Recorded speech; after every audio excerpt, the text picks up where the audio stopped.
teaches about diet and exercise and which is the right form to do. The right combination is 75% diet, 25% exercise. Here are my cue cards. I'm going to set right over there. And I lost weight by just simply exercising. I lost 15 pounds. I lost 20 pounds by just changing my diet.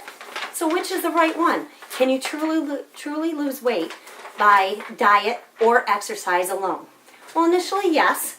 However, to maintain and keep it off, you need to use that rule. It's 75% of your diet, 25% exercise. Why is that? Well, let me break it down for you.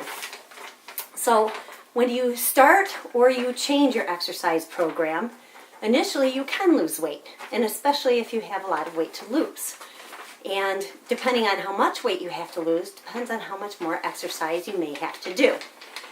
In an article in Real Simple magazine titled, "What's Best for Your Health Goals, Diet or Exercise?" according to Tim Church, MD, who is the Director of Preventative Medicine and Research at Louisiana State University, he stated, most people who exercise and lose weight and don't restrict calories shed only 2 to 3% of their weight over 6 to 12 months. Now, don't take that as you should not exercise at all. Exercise burns calories, reduces fat, and tones the body. When you go from little to no exercise to adding an exercise to your daily or weekly schedule, you'll see great things happening. Exercising and working out boosts your energy. I know. While you're working out, you may feel like you have no energy. You're drained, you're tired. However, that energy will still burn long after you've stopped your exercise. So, in my next article I looked up in Peak Fitness, titled, "This is what happens to your body when you exercise," according to Michelle Olson, who has a PhD,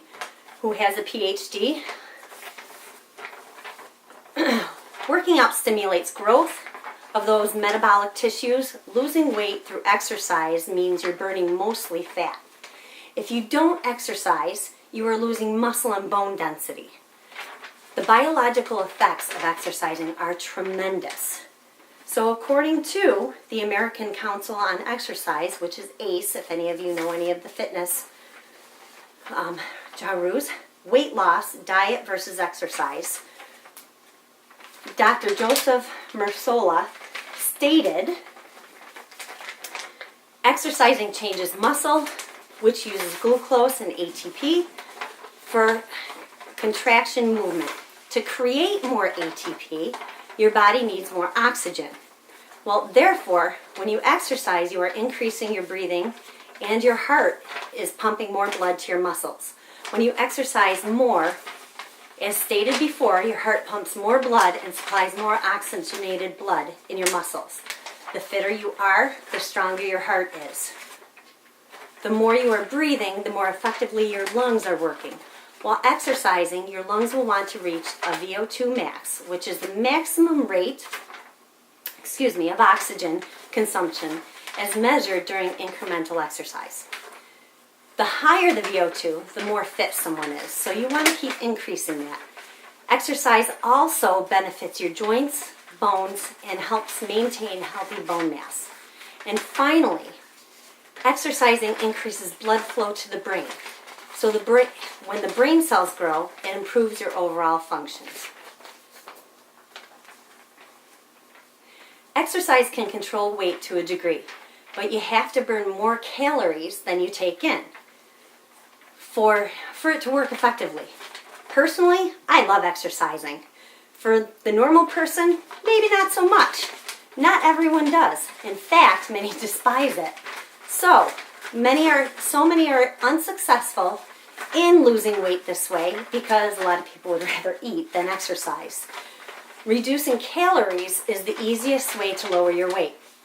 Just as a helpful hint, 1 minute of doing burpees equates to burning 8 calories. So that means you have to do 30 straight minutes of burpees to burn off 250 calories.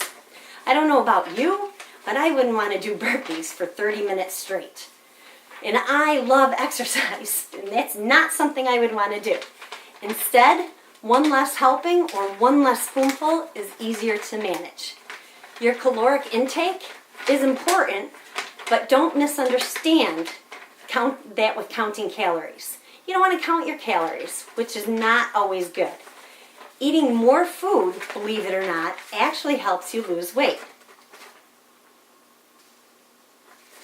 How often you eat is important. Eating 5 to 6 times a day helps fuel your body. Just like a car needs fuel, your body needs fuel. However, that doesn't mean anything and everything is something you should be eating. As stated before, eating 5 to 6 times a day is ideal, but the portion size is also important.